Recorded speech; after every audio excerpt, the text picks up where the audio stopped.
Good morning. Hope everyone had a great weekend. Welcome in Lucky Lefty Podcast. I'm your guy, Shaun Davis at SD2 Mics. Left is right here. The Nora boys are in the building. We are In the brought to you building. by Onora Whiskey, OnoraWhiskey.com. It is that premium American whiskey, OnoraWhiskey.com. And if you drink, by all means, make sure you do so.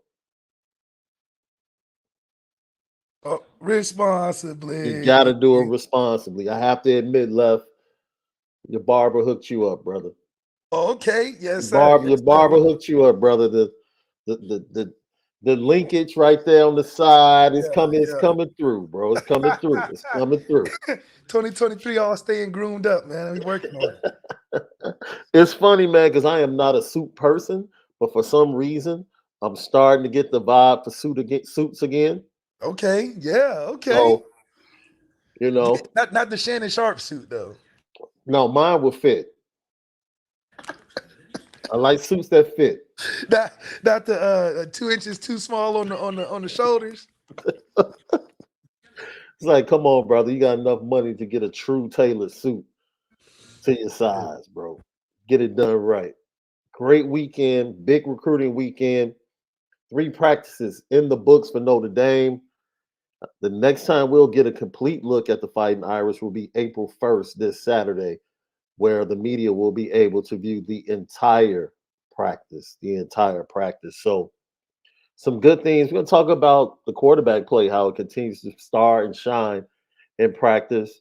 We're going to talk about some of the recruiting that took place over the weekend. And then we're going to talk about Left's opinion on what we saw at the pro day and his opinion on practice on Saturday, along with some other things, man. It's really important that everyone knows YouTube is the place to be. Subscribe to our Lucky Lefty YouTube channel. Hit the like button and make sure you hit the notification bell. Anytime we go live or post a video, you'll get a notification and you'll be in contact and connection with the Lucky Lefty podcast.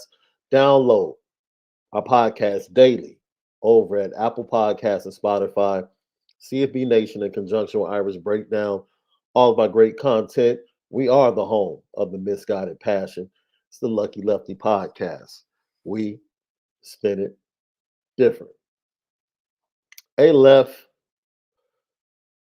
let me just say this.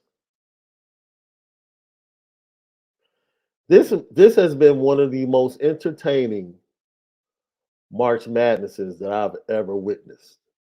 Yeah. It really has, Left. I I have thoroughly enjoyed. Basketball is my number one sport, bro. And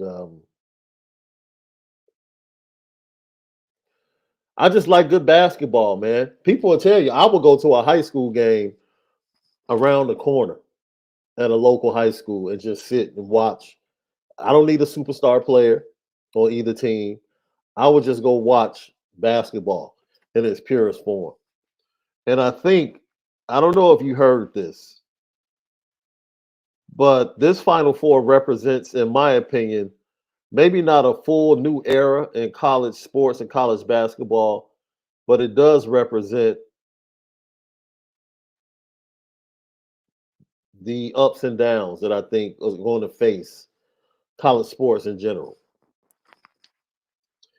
Absolutely, for the first time, there are no McDonald's All Americans in the Final Four. Wow. For the first time, First time, no Miami McDonald's don't All have an All American. American. Not Wow. one. Not one McDonald's All American. And there are no true freshmen playing.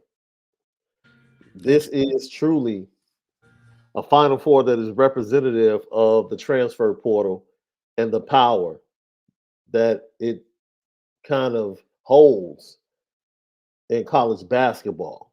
It's important in college football. We saw that with TCU this year.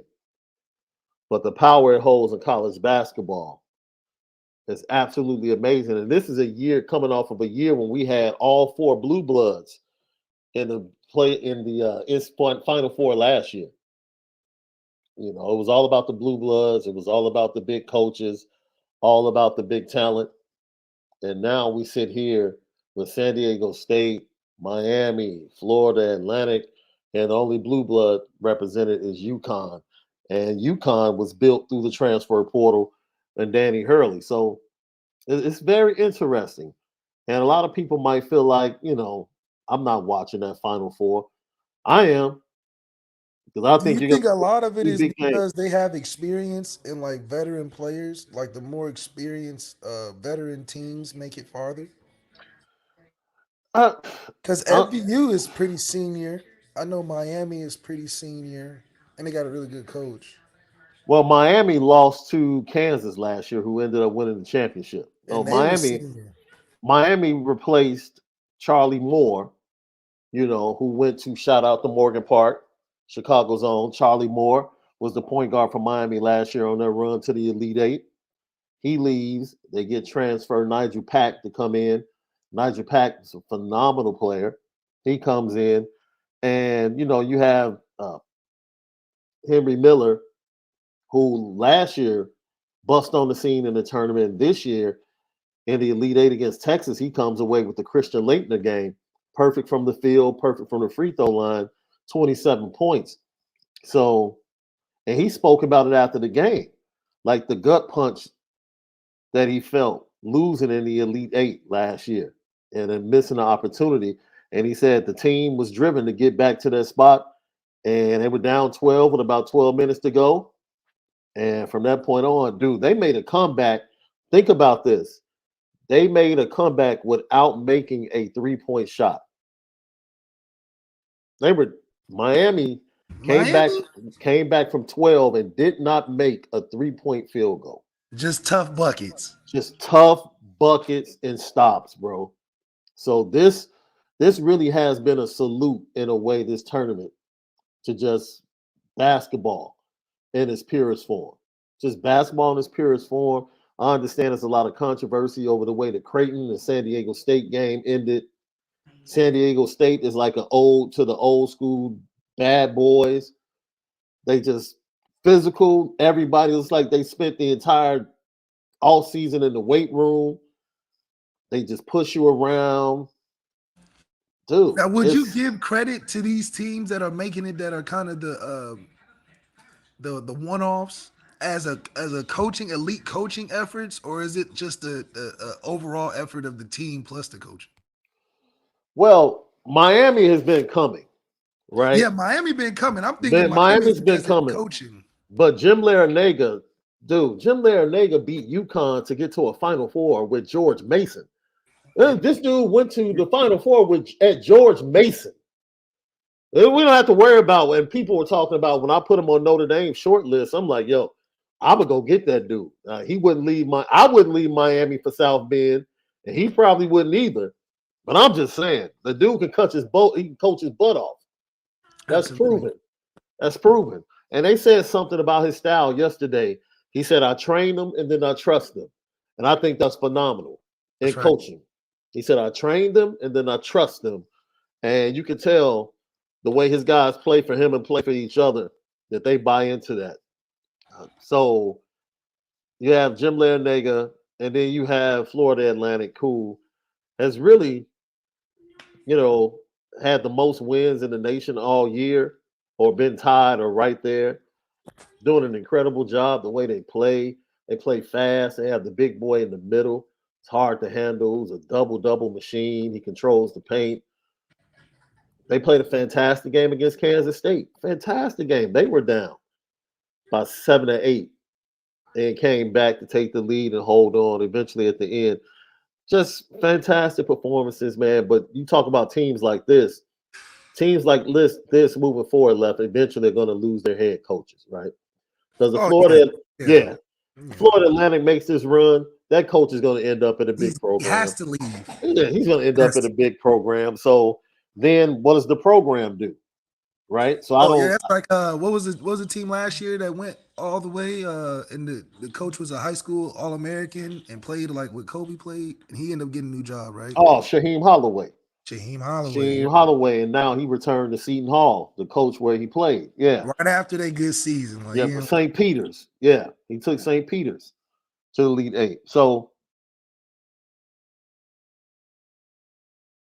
Yeah, it's just one of those things, man. You grow and you get the programs as big as you can get and take them as far as you can, and then the big programs come in and take your players. And if they don't take your players, they take your head coaches. And then if you And know the name, you already elite. Everybody just use us as a launch board. yeah, and I've shout out to Michael Shrewsbury, who we got a glimpse of on campus on Saturday. He was introduced. He introduced himself to all the coaches. He spoke to the football team. It was an electric atmosphere. That was a buzz. I remember pulling up left. I remember leaving the pro day and I saw all the signs. I saw all the Notre Dame, Virginia signs, right? And I was like, man, is it baseball or is it lacrosse? I couldn't tell from the sign. I just saw the logos. And I was like, okay, Virginia's in town. So I pulled back up for practice Saturday, and the same lot that we used was just absolutely packed. It's packed. So I get into the IAC to view practice to come out, and it was just like, man, the practice was electric. From what we could see, the recruits that were there, man, the recruits and their parents filled the entire top of the indoor facility. And then you have recruits down on the field. You know, it was just an electric atmosphere, man. It just really was. And then, of course, you saw what happened. When they left practice, it was crazy, bro. It was crazy. You know, and that's what. As much as we talk about things that need to change at Notre Dame, one of the benefits of the players truly being part of the community, the student community, one of the byproducts of that is something that we saw when that football team left practice and walked into the burn of the lacrosse field, and everything just went up. Like, you don't get there anywhere else because the lacrosse players at another school might not be as cool with the football players. That's right. But that is a legitimate connection and nexus that I think not only the players and the students and the student athletes go out of their way to make sure they support one another, but it's definitely evident that the coaches in all sports at Notre Dame, and it's not gender specific, all coaches support one another at Notre Dame. And it's actually a great atmosphere. It was lit Saturday, left. A lot of them, honestly, though, are like tenured coaches. Like I know, the softball coach been there for a while, the baseball coach been there for a while. But the newest coaches are the football and the two basketball coaches. Yeah, Everybody else kind of been there for yeah, 5, 10 plus years. yeah. It's absolutely, left. Absolutely. So, we're in this era of college basketball where, NIL and transfer portal, man, they have changed the game. Now, Change the game. I'm very interested in their this USC with Drew Peterson, that big man that's a freshman. Of course, you know why I pay attention to USC basketball. They have Drew Peterson, Boogie Ellis, the big man freshman that they have. He's going to get better. And then they have one McDonald's All American already committed. And then Bronny James is also rumored. KD has a video where he said recently he believes Bronny is going to USC. So Because USC could be yeah, that USC could could be be the the next place to one because be. of Juju Watkins. I think Yes. Juju Watkins goes to his school, Yeah. and she's a big Notre USC, and I think Bronny and I don't know how they're connected. Yeah. Because Bronny, she's coming to the women's squad, right? she's a McDonald's All American McDonald's All too. American game, right? And the Like, women's squad has like player. two McDonald. Yeah. Yeah. And then Ronnie is like, I think he's just going to stay with it. I don't know Yeah. if it would make sense.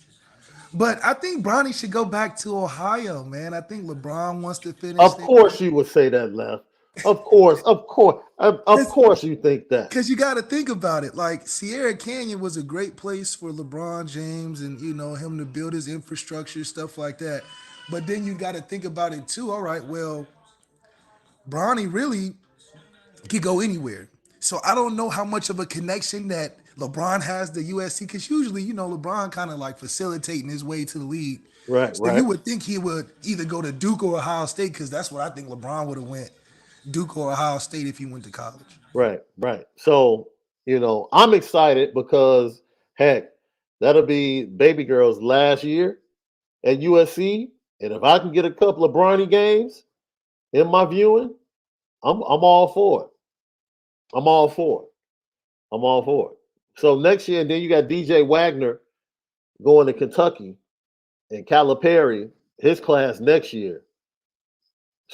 Man, Cal should be in the Final Four next year. Let me tell you something. I'll say this right now. Wait, Cal basketball? No, that's John Calipari in Kentucky. Yeah, they got the number one. They got the number one recruit. They got the number one recruit. Oh, how you say it? The number one recruiting class Yeah. coming in that next year. They said that like all 5 are like lottery picks. Oh man, let me tell you something. If John Calipari does not win a championship next year, he needs to resign from Kentucky. You said resign? He needs to resign, bro. I don't want to hear it, man. Look, because all he has to do is supplement with a couple of transfer portal moves, not for talent so much, but for veteran leadership. Yes, because freshmen they that's all he just go needs. so far in the tournament, but veteran That's experience. all he needs. That's all he needs. See, when he went up against his team was as talented as Kansas State, but when the game got tough, he didn't have that veteran leadership. They had a Keontae Johnson in their point guard that was those guys. Oh, Norell was, man, that kid is New York tough. The New York guards, they still play like New York guards. There's a New York guard. They're trying to make a comeback. Yeah, you can definitely tell that New York the way they play. Trying to make a comeback. And NIL is important as well. I mean, even Tom Izzo said his point guard, one of his point guards, his guards is from New York. And he said, that he's going to use his NIL money to take me out to eat when we get there. So NIL money is changing, in my opinion. You're seeing more of an impact on the basketball side. Really? I don't really hear stories of NIL basketball stories. That's the thing. Because the people get like Wong from Miami. I think Coach Vic pointed this out in the chat. He didn't go to the NBA because of the NIL deal he got. Yeah. To come back to Miami. Yeah. You know what I'm saying? So I see more veterans getting the NIL money from the basketball standpoint. Miami gonna have that money too. Larry and being celebrated. Yeah, the Miami women's team, they lost in the Elite Eight, but they have 2 guards that were getting crazy NIL deals. So, look, the NIL, I think you get more bang for your buck in basketball, probably. Yeah, definitely. Than you will in football. I don't like it. I mean, because I didn't even like you said, like you don't hear about basketball NIL stories because it's been going on the whole time, so it's not a big deal. Yeah. But I think it's a fresher thing for football because it can go in so many ways. I mean, yeah, I really would like to see the 5-year return on these companies that give out these deals and what it looks like. Yeah. Michael Beebe said UConn had 5 true freshmen. I didn't say they didn't have freshmen on the roster. I said there are no true freshmen playing. That's what I said. I feel like it's hard to play as a true freshman unless you're like Zion Williamson.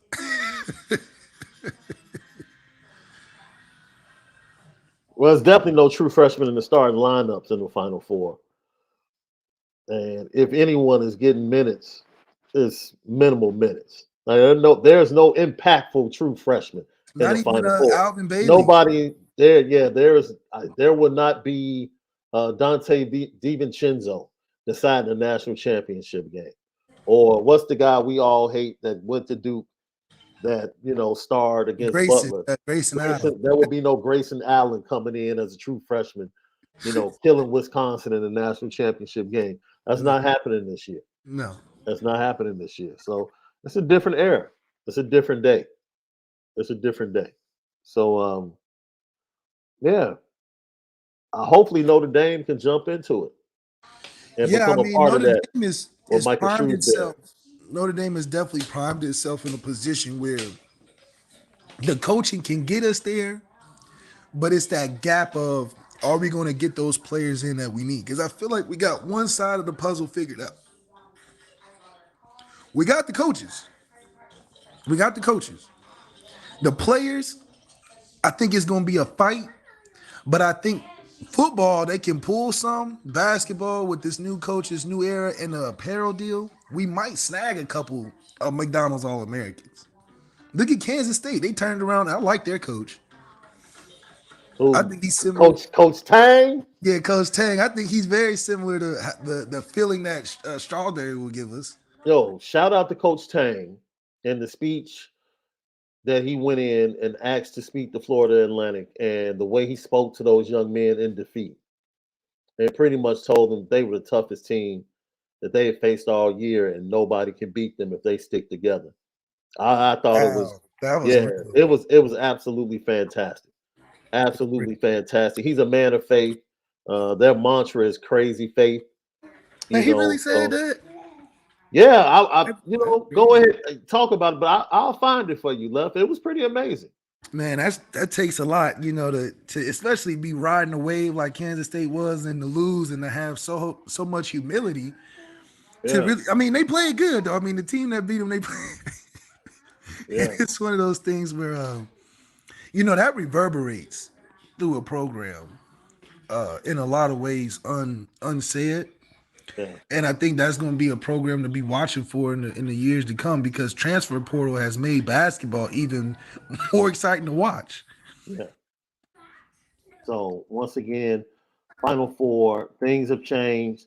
I don't know if we're going to see, you know, changes like that as far as the football part of it, but the era of NIL and the transfer portal is definitely making a difference in college sports. Left, it's pretty profound, and to watch the evidence of it in this Final Four in Houston. And Miami had to beat Houston and Texas to get to Houston. Think about that. Think about that, Left. They beat Houston and Texas.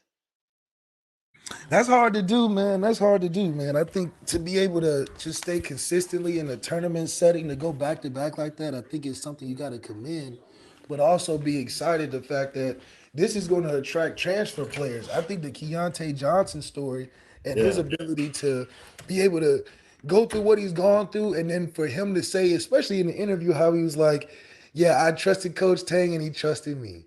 yeah. Here is Coach Jerome Tang.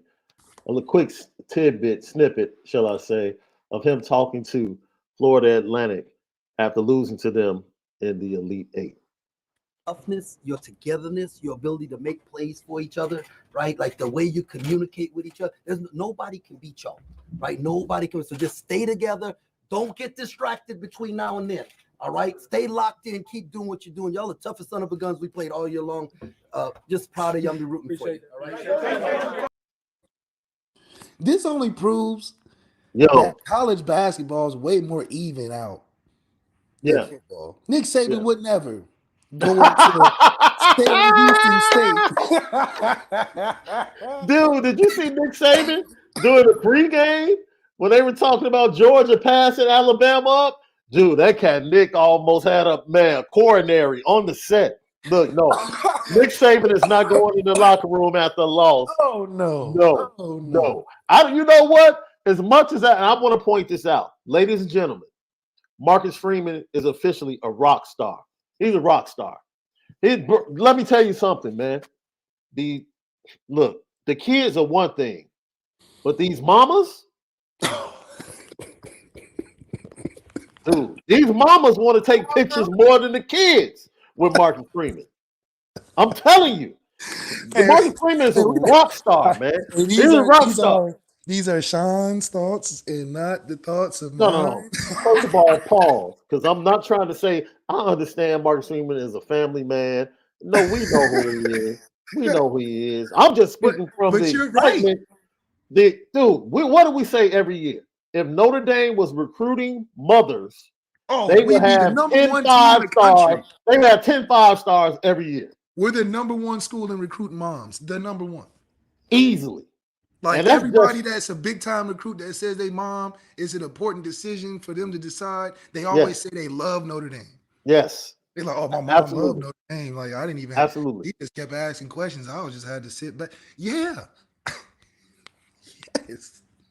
Now if absolutely. they now if more kids just listen to their mom, Notre Dame might have a national championship, That's man. all we need. We need the kids to listen to their mom. Listen to your We mom. need, man. It's the dads. It's the dads that get caught up in the NIL, man. They start hearing about them It's the boxes of dads. shoes. Yes, They start hearing sir. about them See, numbers. see, see. My wife definitely would have had to take over for me if I had a son that was being recruited. I'm telling you right now.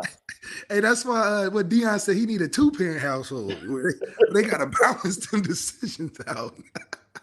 But no, seriously, man. And it wasn't just I don't want to misrepresent, but just the families were just as excited to meet and take pictures as the recruits were. Dude, he's a superstar, man. If he ever wins, if Marcus Freeman wins, Oh man, college football is in trouble. it's in trouble. It's in trouble. It's gonna move the pendulum so far Yes, because now don't let Notre Dame look cool. We was yes, already competitive with everybody else, but don't let us look cool. That was the only knock from the gate to the 5-star village. absolutely, absolutely. He If break down Notre that block, Dame, we're in there. We're in if there. if they can somehow win a national championship, you see how, from a recruiting standpoint, the likes of Georgia, Ohio State, and Alabama have pretty much banded together Yes, they're to like, look, stop Marcus if Freeman. Look, if one of these recruits don't go to us, he'll go to you, but he cannot go exactly, to Notre Dame.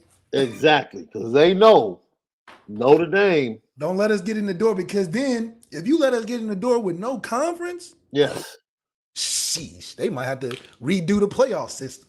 yeah, absolutely. Lucky Lefty Podcast, Apple Podcast, Spotify, CB Nation in conjunction with Irish Breakdown, all about great content. Leave 5 stars, leave your comments.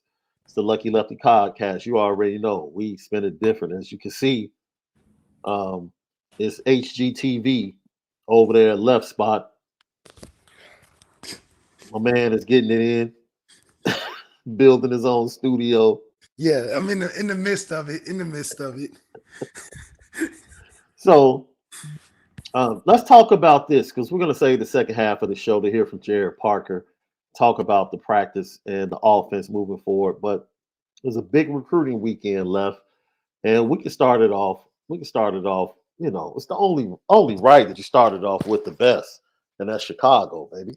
I mean, you might as well go to Chicago to That's start right. it off. That's what I heard. Yeah, What I heard. 5-star defensive tackle Justin Scott was in town. I put a conversation I had with him. I talked to him right after the visit on Saturday, and I told him, like, man, look. But he's been there before plenty of times. Yeah, he's been there multiple times before, But I knew everybody was going to be calling him. So I do the same thing I do. Talk to him, get a quick reaction. Told him, yo, we'll talk Sunday night. When you get home, relax and everything. And that's exactly what happened. And I put up a nice little tidbit of the conversation, some bullet points of the conversation over at the message board on Irish Breakdown. You can go look at that right now. But Marcus Freeman, Notre Dame, grand slam, bro. Killed the visit. The thing The visit. is, it's not the visit that I think, because we knock it out the park. I find it hard for any recruit to go up there and not have a good time. Especially with Marcus Freeman doing the hosting and all of that. Yeah. We convinced the mothers for sure.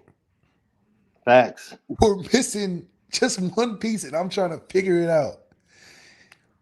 It's not the bad experience on the trip. It's not the parents. The parents love it.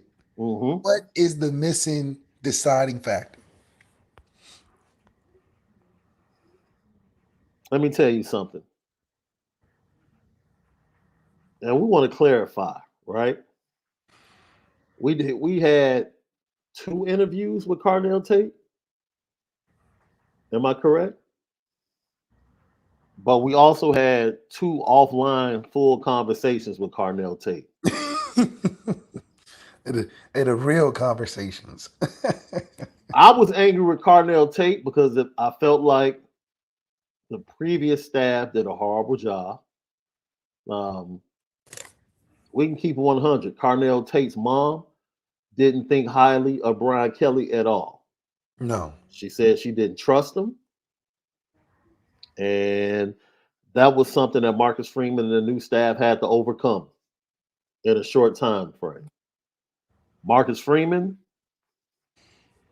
and Chancey Stuckey did what they could to get him in the door. They got him down to campus for an April visit with his mom.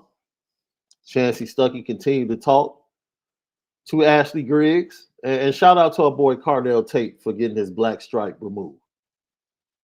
Or as a freshman at Ohio State. You know, they that's go like through the hazing process. You know, academically, athletically, you have to reach certain goals to get the black stripe removed.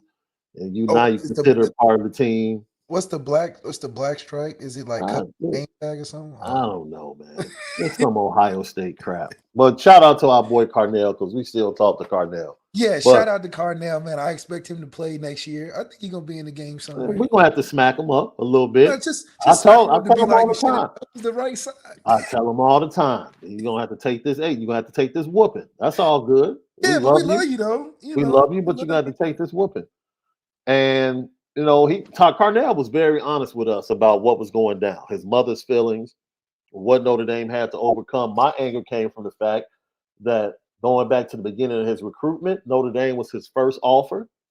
It meant a lot. He's a Chicago kid, and Notre Dame just flat out dropped the ball. They just dropped the ball. And allowed Ohio State. That happens with Chicago stuff. Thank you, Left.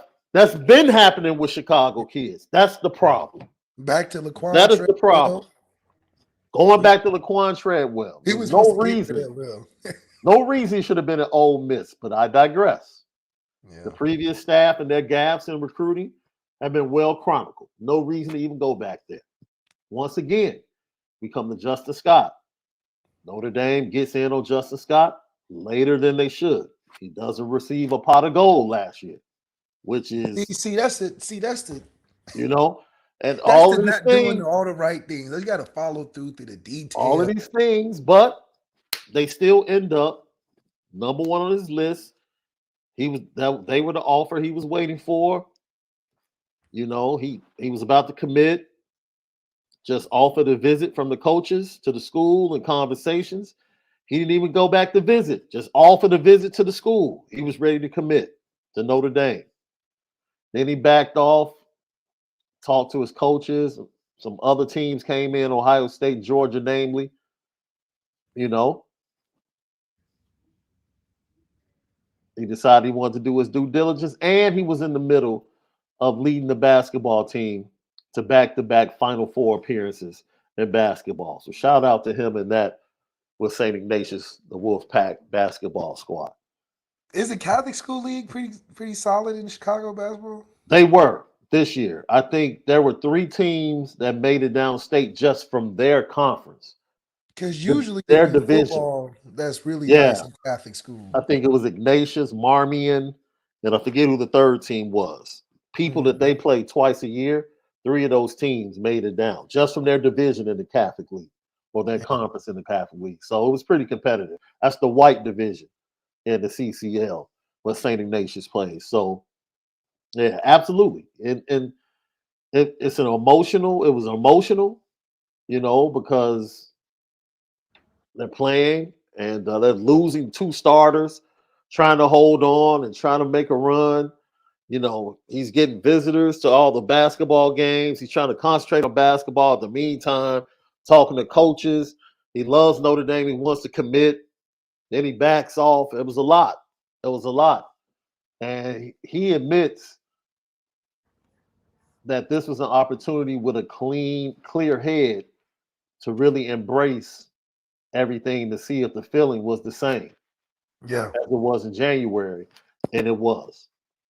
It just flat out was. The feeling is the exact same. You know, so that's one of the things I jokingly said to him because he has 2 visits scheduled in June. One to Ohio State and one to Georgia. And I'm talking to him on the phone, and I can feel the vibe. And I thought I asked him, I said, "Are you going to be able to make it to June?" And he kind of laughed and he said, "Man, I don't know. We'll see." It would You be know? a step in the right direction. Something Al Washington would be nice to add on his roster.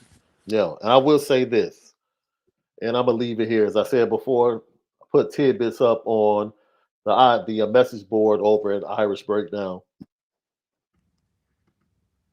I don't care what anybody else says. You heard it here first. For over a year, I've been telling people it's going to take something extraordinary to get Justin Scott to leave the Midwest. Yeah, How long have I been saying that, Left? a lot, I've been saying it a long time.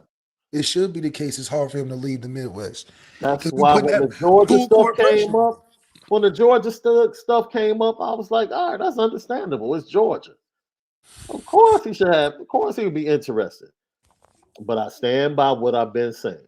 It's going to take something extraordinary to get Justin Scott to lead the Midwest. Period. Let me translate it. It's going to take a lot to get him away from his mama. Oh shoot, if that's the case, I know he's staying. And we I've the been number trying one to, I've school. been saying it for over a year, Left. He love his mama, huh? And people are like, I'm like, look, man, this Yeah. kid is not leaving the Midwest. He's not. So I'm personally, I would be more concerned about Ohio State than I would Georgia.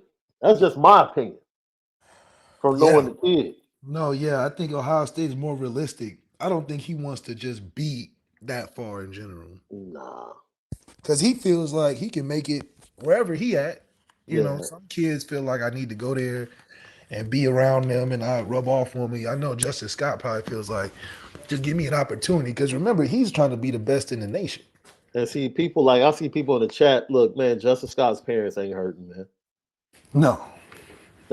See, people fall into like what they might think of people's situation. This dude goes to a big time Catholic school with the likes of Kendall Gill. Put it like this, the best of the best in politics and business. Their children go to St. Ignatius. Oh, okay. It's a known fact. Dude, Justin Scott's parents are good.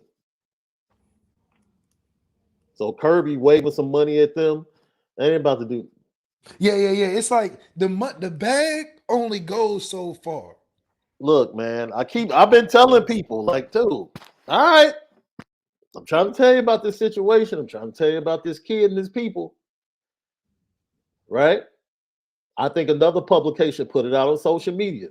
What did he say in another interview with another publication? I'm a mama's boy.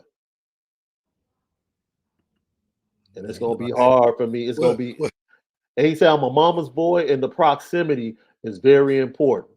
Hey. Look, man, I try to throw little things out there to let people know, like, hey, you know, it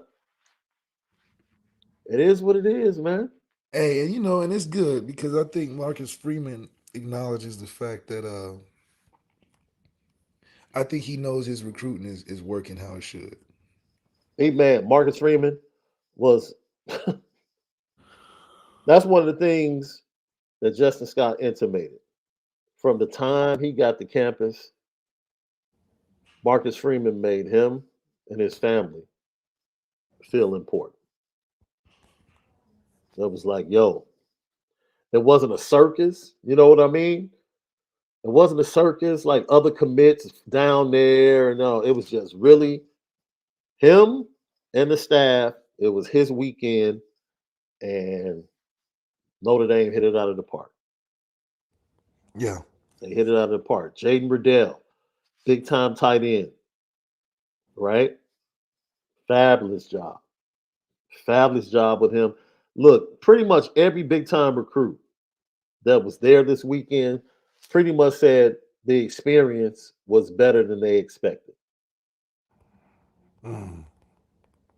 Like Redell pretty much said he couldn't even imagine the trip going better than what it did.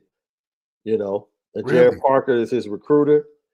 So watching the offense, but they're in a battle with the likes of Alabama, right? So we'll see. You had Antoine Knapp, Joe Rudolph, big kid, offensive tackle, big kid, came in his size, his measurements, everything fits.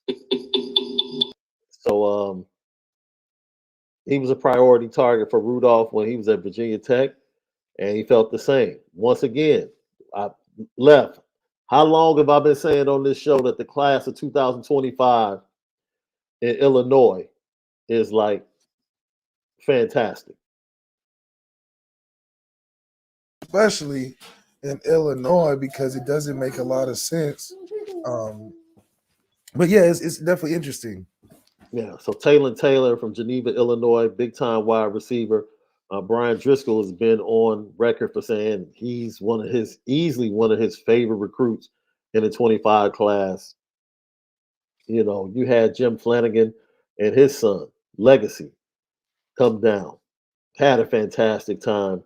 This kid, with his size, plays defensive end, tight end. More than likely, I think they're looking at him as a defensive end, if I'm not mistaken. But he had a great weekend. Then you had John Mitchell had another strong visit, and you trust him because of Mike Mickens, right? Yeah.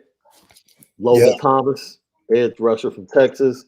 Marcellus Barnes is another cornerback from Tennessee. The list goes on and on. The list goes on and on. And a 25 kid, Christopher Burgess from Simeon in Chicago, actually talked to his coach last night. And he talked about the great job that Notre Dame is doing with Chris Burgess. And they have a connection to that staff because of the way they went after Malik Elzy in a 23 class, even though he ended up choosing Illinois. So, look, he sat down. Look, this is how great it was. Burgess actually sat down and talked to Al Washington, one on one for like an hour after the practice. So look, we have taken our shots at Al Washington on the Lucky Lefty podcast, and I said Yeah. this last week. Like the narrative is changing surrounding Al Washington, and if he closes the deal on Justin Scott and continues to get guys like T.J. Lindsey is planning to visit after Notre Dame was thought of to be off the radar with him, and now he's building more momentum in the class of 25 with big time talent in the Chicago area. Notre Dame seems to get it. I've been screaming, recruit Chicago, because the 24 and 25 classes are stacked. And Notre Dame seems to be getting the memo finally. And that's good to hear. That's really good to hear. Man, it was packed. It had to be at least 60 recruits on visits left. At least it was thick. And I might be shortchanging it. I might Damn. be shortchanging it. It was that. Well, that's good showing. That's good that we getting the right people in there.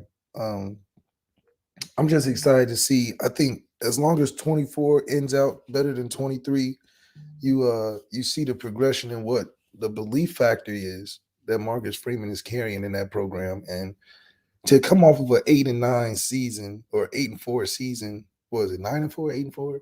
Yeah. For it to be so exciting in the recruiting part of things, having a record and coming off a record like that, I think it shows a lot that people see the potential of what Notre Dame can be, Yeah. and people calling up there. Yeah. We're I understand how we can fall asleep on some recruits, but we're getting guys calling up to us. Let me ask you something, man. As I said before, it was a special weekend full of special moments inside the building, over at the Goog, at the IAC, and even, outside of those buildings.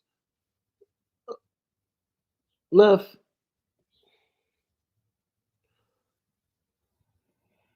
Has anything like this ever happened while you at Notre Dame? Entenmann with the foot save. Chris Kavanaugh gets his hand free and scores on the jump shot.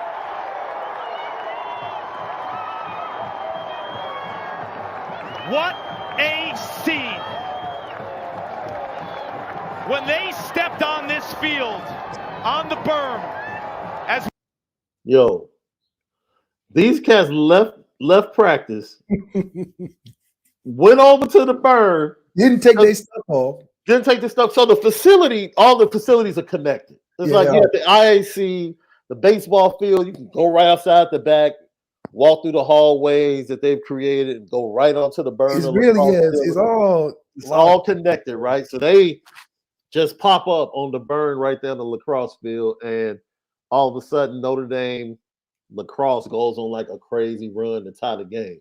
They eventually lost the game 17-13, or the match, should I say. But it was man, look, let me tell you something. It was a banana scene. One of the recruits I talked to, their mother saw that and was like, why would they do that? They all gonna end up sick and can't practice. And so it was funny. And then I stopped to think about that, like, man, these folks, dude, it was cold. It wasn't like it was cold in the bend, and it was snowing at that point in time. And yeah, those nuts came straight from sweating in practice.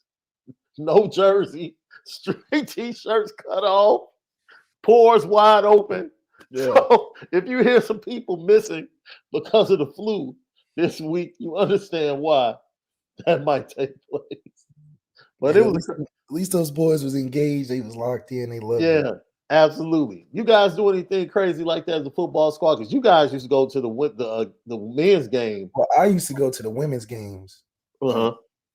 The men's games, I couldn't really get. It's weird.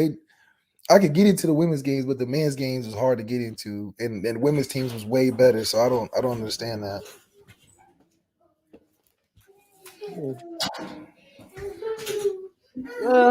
I mean, because the women's games would be sold out back then. Well, but it's the thing that the people, what do you call it? The gatekeepers. Yeah. The gatekeepers, they're the reasons why they made it so difficult. They pick and chose between what they wanted to do. Oh, so certain games they will be real liberal and let you in. Oh, so they treated their job like bouncers in LA clubs. Got you. They want to pick and choose, so they want to let in who they want to double charge on the door. You know, they want to hit the dudes up for 40 just to get in, and they just let the dudes that they knew in for 10 or either for free in VIP. All right. That's interesting. Lucky Lefty Podcast, all of our great content, Apple Podcast, Spotify, CAB Nation, in conjunction with Irish Breakdown.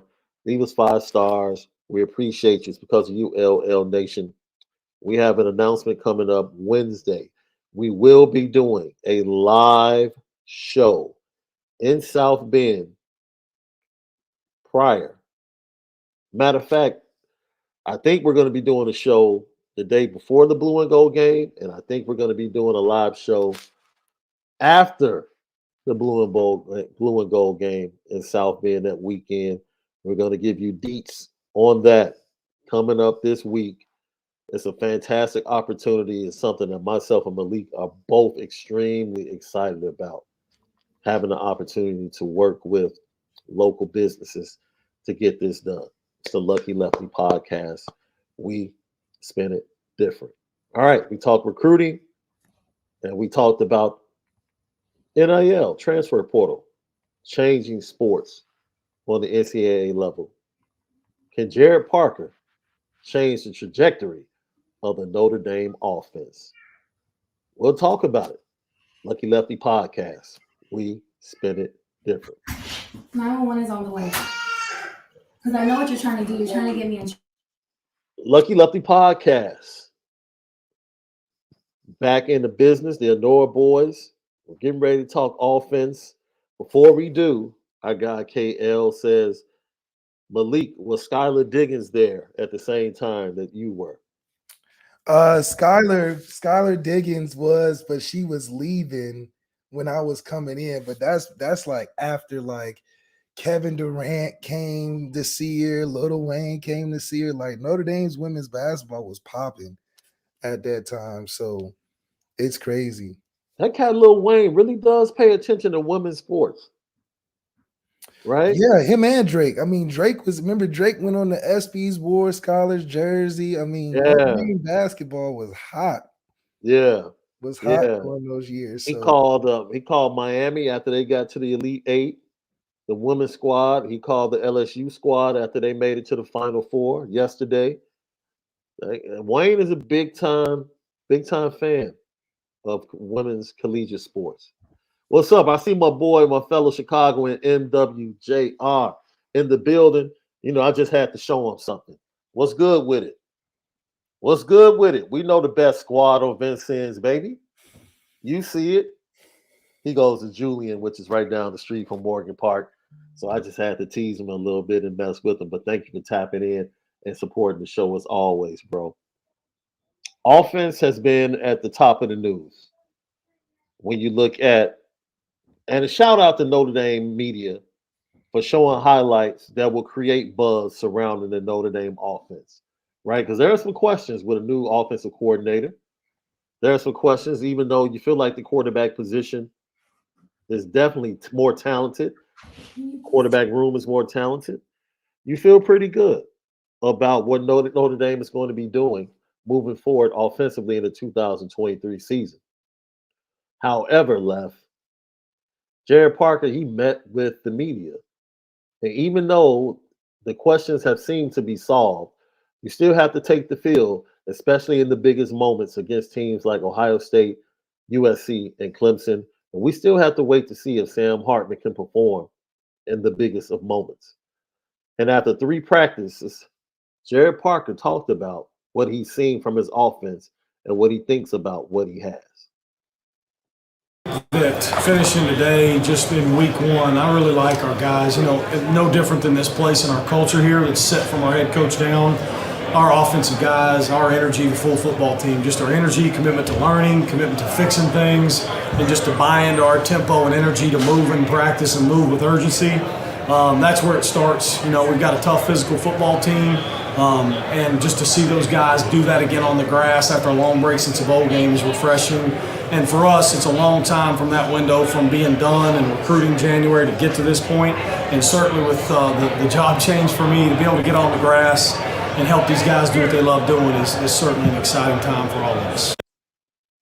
So it's a lot for Gerard Parker to come in, take a new position, get acclimated. I fully expect, and I talked about this based upon some of the drills, I fully expect that because of the lack of numbers at the tight end position during the spring, that the wide receivers are going to get a lot of work. We've seen more efficiency in the drills.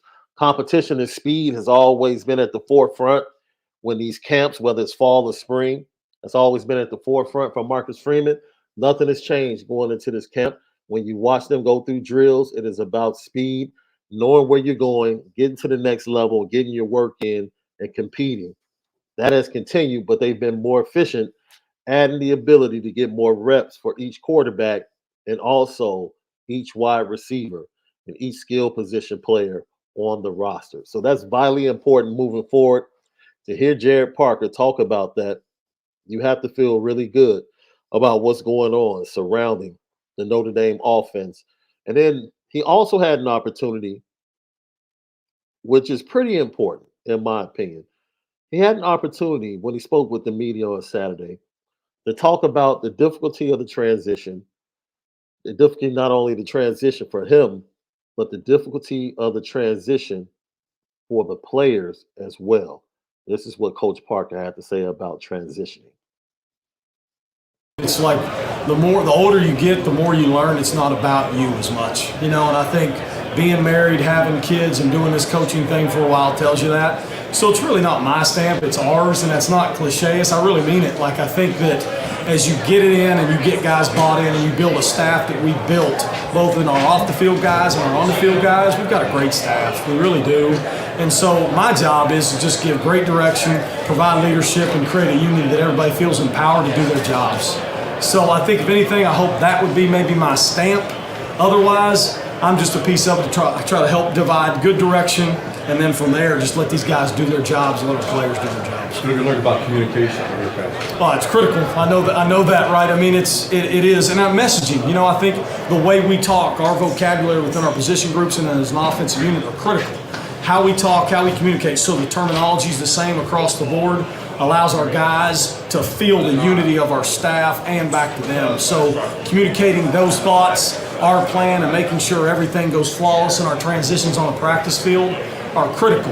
And the first 3 days, that's one thing we'd be very proud of, is our transitions and our plan and guys knowing where to go has been pretty flawless at this point. So once again, Coach Parker reiterating how they transition in their drills and move throughout practice to let you know that the system has settled in with the players, and the practices seem like they're being player driven more than coach driven because the players know exactly what to do. He also talked about the transition at the beginning of that clip, not only for him, but transitioning Joe Rudolph and also Coach Gino Guidugli into the staff, and how seamless it's been because he's allowed them to coach. As he said, they're both pros. I don't have to watch over them. I can allow them to coach. And I can tell you from watching the 3 practices, I have yet to see Gerard Parker say one thing to the quarterbacks. Not one. I've seen him talk to the tight ends because he's still heavily involved with coaching the tight ends.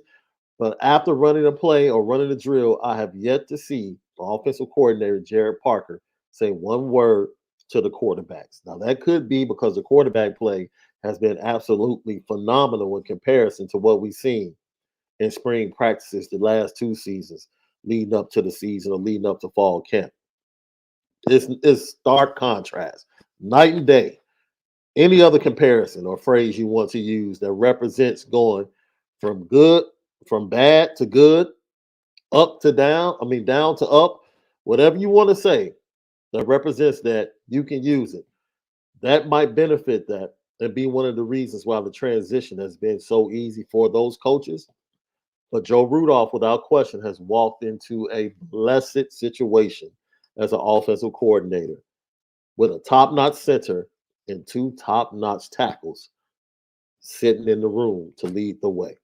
Blake Fisher has lost 17 pounds, so you know he's dedicated to his improvement as a pass blocker and as a run blocker.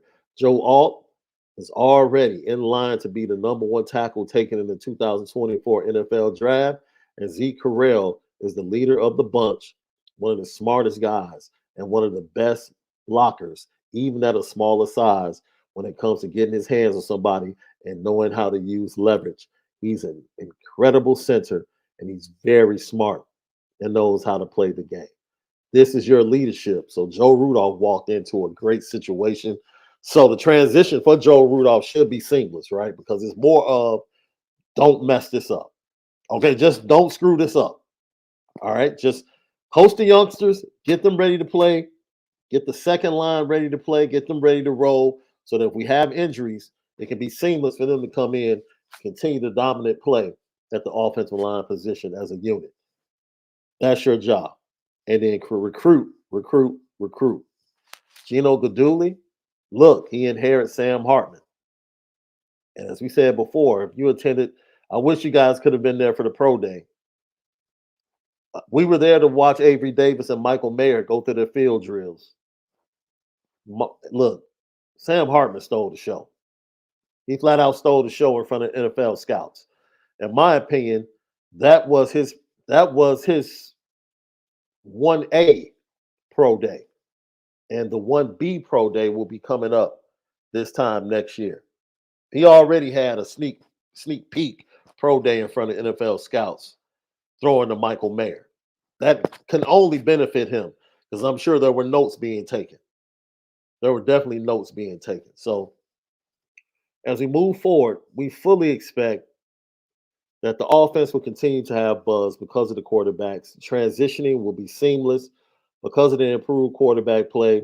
And as I said before, it is beneficial for your quarterbacks to be able to turn around and immediately have a conversation about what they saw, what they should have seen, and how they should have reacted or what they could have done differently, coming from a coach that they know that they can go talk to consistently at any point during any day, rather than having to take time to fit in to the schedule of the offensive coordinator.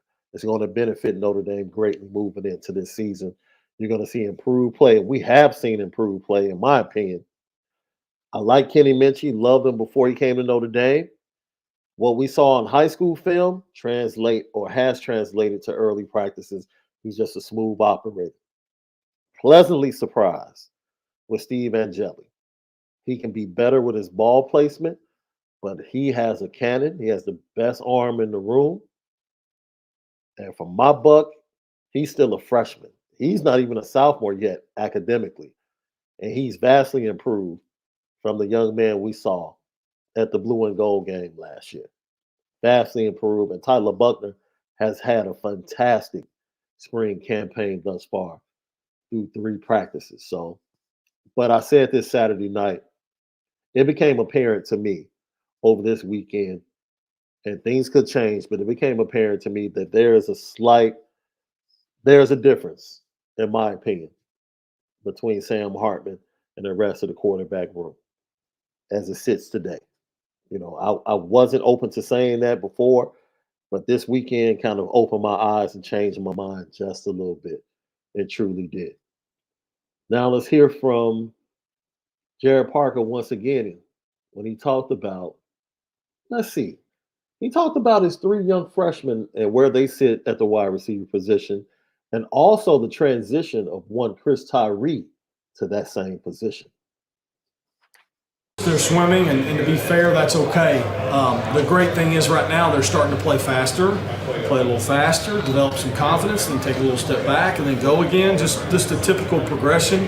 But they're very, very talented players. They're eager. They want to learn, and the guys have welcomed them in. So just to come in, we just certainly feel very good about where they're at right now, and they'll continue to grow and get better. We'll keep pressure off of them and let them grow in time. Let's follow up from you. Coach, what's your thought process? Well, what's the process like, I guess, for Chris Tyree possibly joining that wide receiver room, probably making a transition permanently, or just kind of mixing in?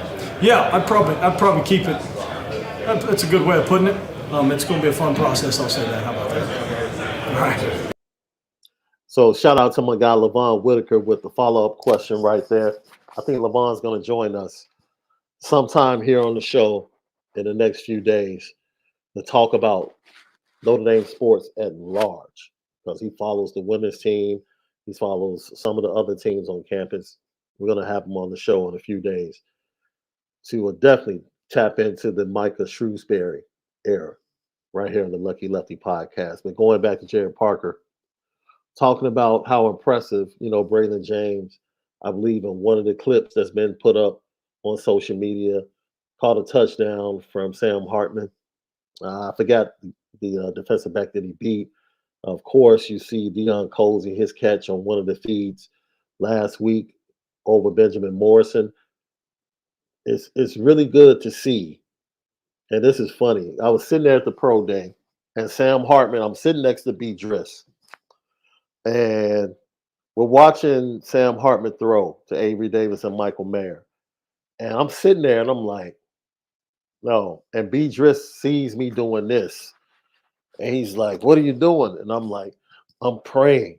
And I'm saying, please put 8 in the box this year. Please put 8 in the box to every team on the schedule. Please put 8 in the box. I'm begging you. Please put 8 in the box. That's my prayer. Please. I dare you. I double dog dare you. Please put 8 in the box. Stop this run game. Do everything you need to do to stop this run game. Because if they do that, it's going to be a lot of big plays made by Sam Hartman and these Notre Dame wide receivers. A lot of big plays. A lot of big plays. That's the forecast for the future. Please, everyone in the schedule, put 8 in the box. Bring your safeties down. By all means, go ahead. Play Notre Dame like you normally play them. Play them like you normally play them. But digressing back to the freshman wide receivers, of course they're swimming, right? You see them in drills, certain drills. They might forget the route or might not get the right call, things like that, small things. They're swimming. They're trying to learn the playbook, trying to learn what they're supposed to do. But you see the talent. You see the talent. It's there. And you just want and hope that Notre Dame, when it comes to these young wide receivers and just the young talent that they have offensively and defensively, kind of take up what Jim Larinaga teaches his team when he says train them and then trust them. You know, train the young wide receivers and then at some point, just trust them. Just trust them. And even in trusting them, that doesn't mean that they're not going to make mistakes. But trust them that the talent is going to rise to the top and overcome any mistakes. You know, and you hope that that's what we get to see with these young wide receivers in the Notre Dame coaching staff. Lucky Lefty podcast. And then he spoke about Chris Tyree. It's a process. It's a process. But I love what I've seen from Chris Tyree in the slot. His quickness, his ability to run routes, get separation. I like it. I like it. He has a spring camp and a fall camp to become more acclimated to the offense. And I think they're going to be able to use him, especially in the screen game, especially in that quick screen game to the outside.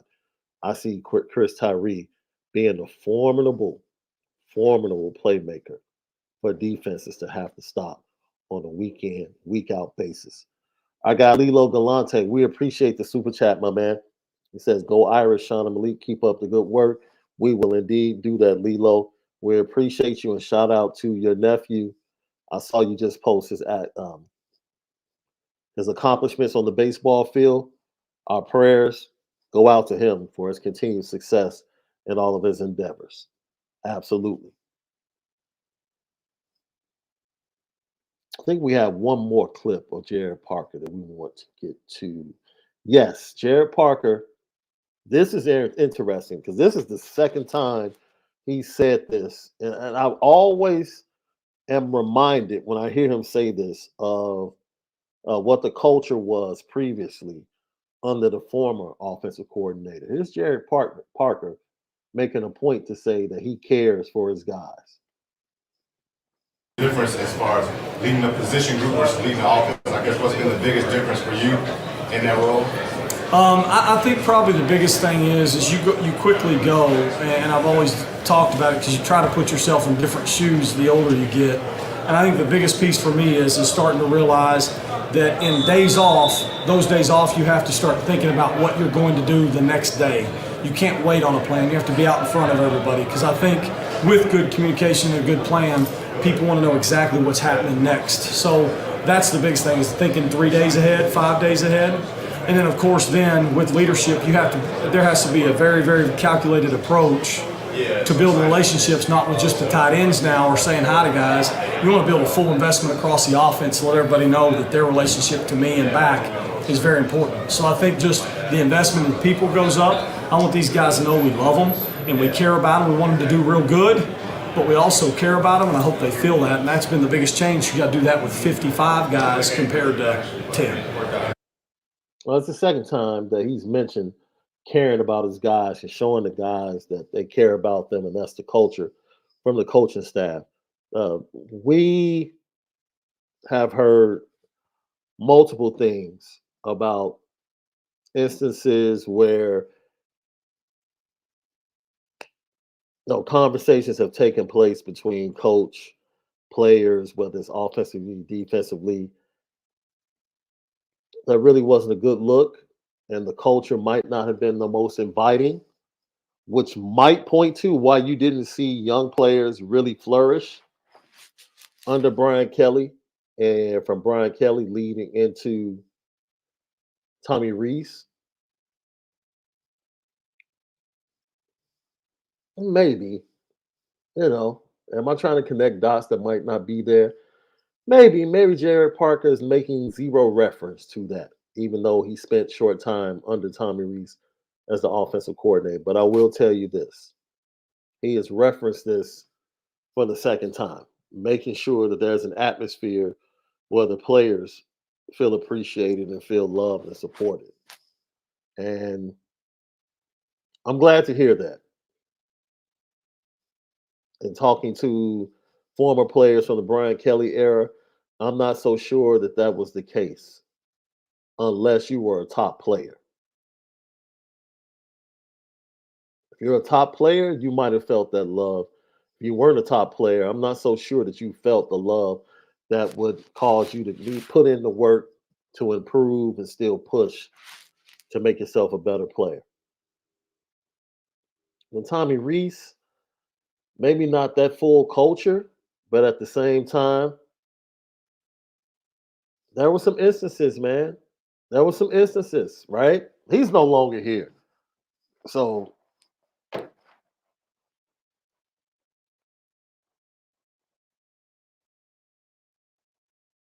I know a lot of people had a lot of issues with what Phil Jacobic had to say leading up to that Boston College game last year. Y'all know who Phil Jacobic was talking about. We can take the gloves off now. You know who he was talking about. You know. Go back and read his statement and start connecting the dots. You know exactly who Phil Jacobic was talking about. He was trying to be nice, and he wasn't really trying to throw an individual under the bus. He tried to keep it general, but he was shooting directly at one individual. So, and I think it's pretty obvious who that individual might be. So that points to, once again, what is the culture when it comes to players feeling comfortable being developed at Notre Dame, specifically young players, specifically at that quarterback position under the previous regime. I'll leave it at that. I'll leave it at that. Lucky Lefty podcast. So moving forward defensively, and I said this on the late night show that I did on Saturday night, I really think this defensive line is going to be better than the defensive line this past year. I stepped out on that limb on Saturday night, and I'm going to stay there, and I look forward to seeing how it plays out in the fall. And my reasoning for that is after watching the pro day and seeing that Notre Dame on the defensive line is losing a second-round pick, 2 undrafted players, and that's pretty much it. And a school like Notre Dame, if you can't replace a second-round pick and 2 undrafted players on your defensive line or improve upon that, then there's a bigger issue at Notre Dame. And I just have enough faith based upon the talent from a recruitment standpoint that exists on that defensive line and from the veterans that are there on the interior, and Howard Cross and Riley Mills and Gabriel Rubio, who came on the second half of last year, and what we've seen in weight gains and size gains and improvement in drills and movements from guys like Jason Onye, Tyson Ford. It would have been nice to get a Braden Fisk to come to Notre Dame instead of going to Florida State. But gosh darn it, you recruited the position. It's time for the youngsters to play. You've recruited the position. It's time to let them play. Let them show who they are, right? I'm comfortable with Jordan Botello coming off the edge. I'm comfortable with Nana Mensah-Safa being on the strong defensive inside. I'm comfortable with John the Baptist. I'm comfortable with Javonte Jean-Baptiste coming off the edge. I'm very comfortable. I'm comfortable with using Jalen Sneed coming off the edge at times when he's not at Rover and blitzing, which is a strength of his and is going to be a strength of his, in my opinion. I'm comfortable with Nolan Ziegler being a big-time player in the middle at linebacker. I am. I'm comfortable with Prince Colley being a really good linebacker, 25 to 30 snaps. I'm comfortable with that. I'm comfortable with J.D. Bertrand getting 100 tackles next year. I'm comfortable with this run defense this rush defense being better than what it was. I asked this question Saturday night. I'll ask it again here today. Did we overrate, as a fan base, who Jason Adamiola was? Did we overrate it or overrate him? Because he has a full career of almost making plays, almost getting there for a sack, almost getting there for a tackle for loss. He's made some plays, but he has a career full of almost impact plays. And more than likely, he's going to be a 7th round to undrafted player in the NFL draft. That's what we lost. And if we can't replace that, that begs the question, though, right? Because from a leadership, not a talent standpoint so much, but from a leadership standpoint, the biggest miss or the gaping hole, in my opinion, was Kurt Hinish and his leadership and how hard he played. And you saw that when he went undrafted to the Houston Texans and immediately made an impact at the next level. Why? Smart, plays hard, big, can hold the point. That was important. So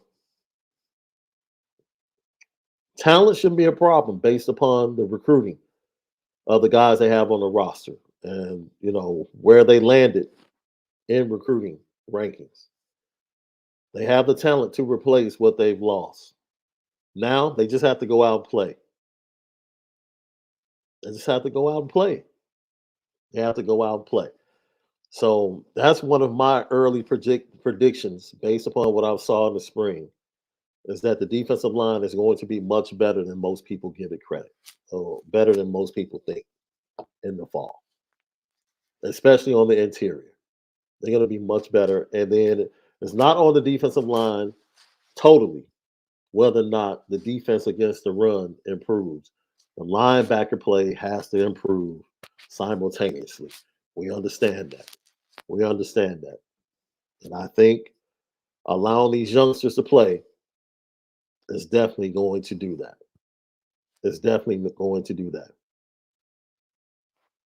All right.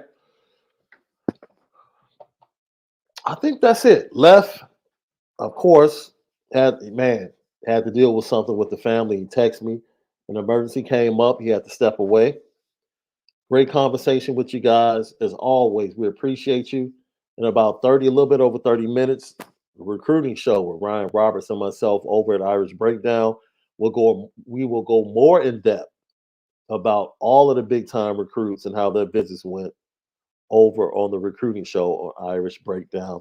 We took a week off last week because they did a show with Brian Driscoll talking about the practices that were starting on Wednesday of last week. So we're back better than ever. I believe we have a special interview for you guys this week, and we'll talk more in depth about the big recruiting weekend.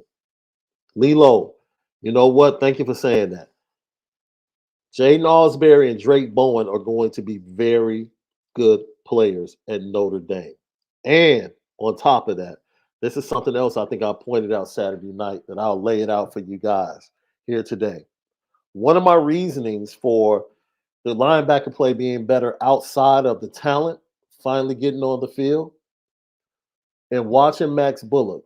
I said this. I can't remember one time I went to a practice last year where I remember hearing James Laurinaitis.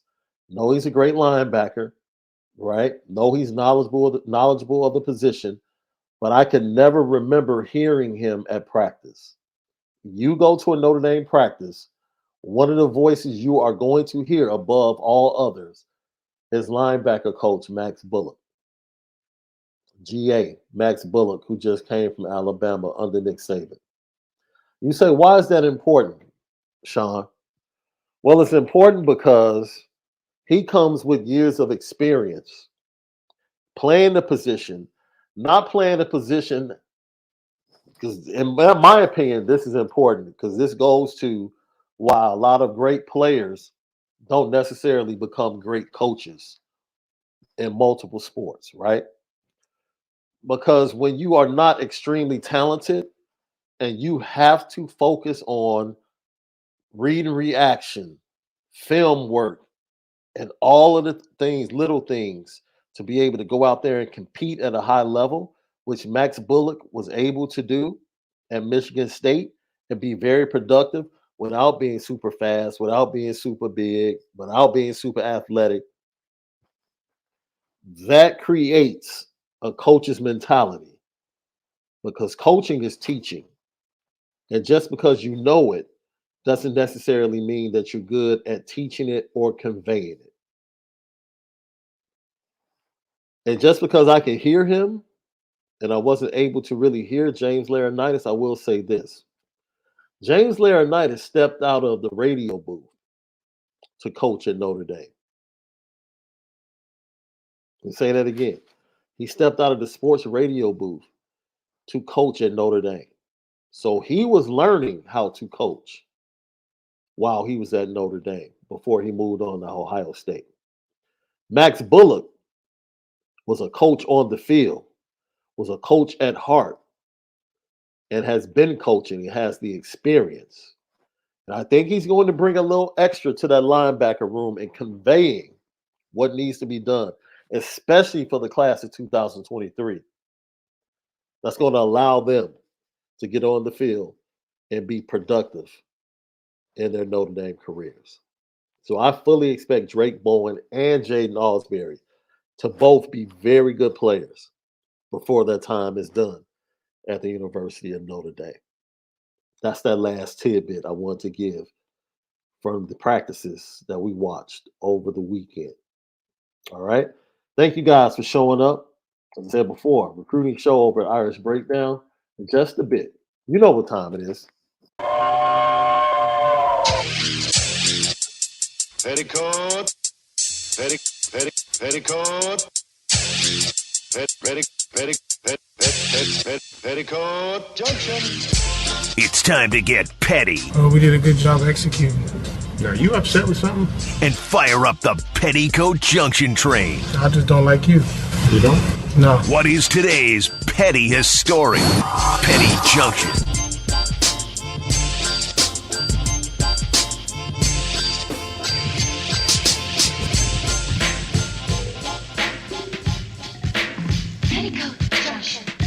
Petty Junction, Petty Story of the Day, brought to you by Onora Whiskey, OnoraWhiskey.com, that premium American whiskey, OnoraWhiskey.com. I'm going to end this, and I'm not about to jump into the ending of the Creighton and San Diego State, which was another great game in the Elite Eight, by the way. San Diego State ended up winning 57-56 on a controversial free throw made by Trammell as a result of a controversial foul call as time expired. You know, people want to debate, don't make that call at that time in the game. You know, you haven't called calls all day. Neither team is in the bonus. Swallow your whistle. Some say, man, if it's a foul, it's a foul. You call it. This is my problem. I can't stand refs that don't blow the whistle until they see that the shot misses. That irritates me. That's the most irritating thing about that ref on that play. He didn't blow the whistle until he saw that the shot wasn't going in. That's extremely lame to me. If it's a call, you make the call, right or wrong, and you stand on it. And you take the heat that comes from your call. Right? He made the call. He has to take the heat for it. Doesn't matter what anyone says. The game is the final is the final. San Diego State is going to Houston to take part in the Final Four. It's tough. Shout out to Coach McDermott in the post game for taking a high road the way he handled it. You know, I agree with them. They made more plays down the stretch. We didn't. We didn't make enough plays. That's why we're going home. So tip of the cap to you, Coach McDermott, on the way you handled that. But referees, man, if I see another referee Wait until a shot is missed to determine whether or not they're going to blow the whistle for a foul call. Man, I might just blow my stack, bro. I might blow my stack. Because I'm not here to debate whether or not it was foul and all that stuff. Yo, the contact happened before he let the ball go. Blow the whistle. Blow the whistle. You see the contact. Blow the whistle immediately. When you wait to see if the ball misses, now that's why I have a problem with that. Now that's why I have a problem. Because now you're allowing your call to be based upon the outcome. And that's not refereeing. That's not refereeing. The call is the call at the moment the contact happens. Blow the whistle. When you wait to see if the shot is short and then you want to blow your whistle, now that's a little sketchy to me. And that's not big time refereeing. That's hedging your bet. And if you were going to hedge your bet, you might as well have let the game go to overtime. If you were going to hedge your bet, swallow the whistle, let it go to overtime, and let the two teams decide who makes it to Houston. Period. If you're going to hedge your bet. But don't hedge your bet on a big call like that. Because the whistle should have been blown. See, you don't know this, but the whistles in the NCAA, if I'm not mistaken, on foul calls, the whistles are connected to the clock of the officials, unless they changed it. His whistle didn't go off until time had expired. The clock ran out, which lets you know that he waited to blow the whistle until he waited to see whether or not the ball went in or had a chance to go in. That's why he has to go sit on the petty train today. Not because he called the foul. I don't care about that. You call the foul, stand on it. First quarter, second quarter, third quarter, fourth quarter in the NBA, first half, second half in college basketball. You blow the foul. If you blow the foul, it's the foul. Stand on it. I don't care when you call it. But don't hedge your bet, man. Blowing the whistle based upon the outcome of the play. That's lame. That's lame. Don't do that. Don't do that. And for that, you got to go sit on the petty train. Great show. Thanks for everybody that tuned in. Don't forget, YouTube channel. Smash the like button. We need you to smash the like button for us, right? It helps us. It helps our videos get viewed. Lucky Lefty Podcast, Apple Podcast, Spotify, CFB Nation, and Conjunction with Irish Breakdown. All of our great content, you already know. We spin it different. For Left, I'm Shaun Davis. The Onora boys will be back tomorrow with another edition of the Lucky Lefty Podcast. Have a fantastic Monday. But most of all, you got to make sure that you definitely spin it different. See you guys tomorrow.